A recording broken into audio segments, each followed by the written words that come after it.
Long before time began, before the existence of light, stars, or space, there was only an absolute silent void.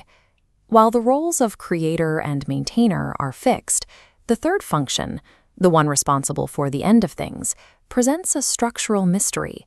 How does a god of endings exist before the beginning? If the universe had not yet formed, where was the god of destruction? Did he even have a beginning? We find the answer in ancient texts, which explicitly describe him as Ajanma, unborn, and Swayambhu, meaning self-manifested. He was not created by a mother or father. Ancient texts identify a state of raw, original cosmic energy. This is the universe's source code, existing before stars or galaxies formed. He is the underlying framework of reality, the eternal condition allowing creation to happen. This concept of an immeasurable force is illustrated by a famous dispute between Brahma and Vishnu. Both deities believed they were the absolute supreme power of the cosmos. Their intense debate was abruptly interrupted when a blinding, colossal pillar of fire suddenly tore through the dark cosmic void. Stunned by the scale of the anomaly, the two agreed on a challenge. Whoever could find the beginning or the exact end of this fire would prove themselves supreme. They searched for thousands of years. Brahma flew endlessly upward to find its peak, while Vishnu dove into the depths to locate its origin. Exhausted and unsuccessful, they returned to their starting point. They realized they were trying to measure something that had no boundaries, forcing them to bow to an immovable reality far beyond their own power. From that infinite light, the recognizable form of Shiva emerged. This event demonstrated a core truth. You cannot map or measure him by direction or time, because he encompasses the entirety of the universe. As Brahma began constructing the physical universe, he encountered a critical engineering problem. A system that only creates and preserves will eventually stagnate. It requires an ending, a mechanism for entropy, to clear the path for new growth. To solve this, Brahma concentrated intensely, and from his consciousness emerged a fiercely glowing child. The child immediately began to weep with intense ferocity, and his cries were so powerful they echoed across the entire cosmos, earning him the name Rudra, the one who roars.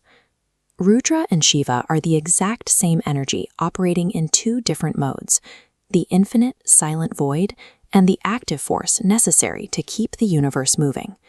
Within this system, destruction is a calculated, essential function that ensures life can continually renew itself. The traditional depictions of Shiva use his physical adornments as encoded representations of these exact physical and psychological laws. During the mythical churning of the cosmic ocean, a byproduct emerged alongside the treasures, the halahal poison, a substance toxic enough to dissolve all existence. To prevent total annihilation, he consumed the poison, trapping it in his throat. This turned his neck blue and gave him the title Neelkanth. The heat of this cosmic toxin is why cooling elements like Pong and Datura are poured over his shrines today to soothe the burning. Around that same blue neck rests the serpent king Vasuki. The serpent acts as a living metric of time and mortality, showing mastery over death. We see a similar rescue with the crescent moon on his head. According to the texts, the moon god was cursed by his father-in-law, Daksha, to slowly lose his luminosity, fading into nothingness. By giving the dying moon a place on his crown, he halted its complete decay. He granted it the cycle of waxing and waning, turning a definitive end into a continuous loop. In this framework, the poison, the moon, and the serpent show a consciousness that has integrated the most volatile forces of nature, time, death, and toxicity, into his own being. The starkest symbol is the bhasma, or cremation ash, smeared across his skin. It is a physical reminder that all material wealth, status, and physical forms eventually burn down to a fine powder. It confronts us directly with the impermanence of our reality. The three prongs of this golden trident represent the three non-negotiable rules of the universe: creation, preservation, and destruction. They also represent his grip on the past, the present, and the future, establishing him as Mahakal, the one who exists outside of time itself.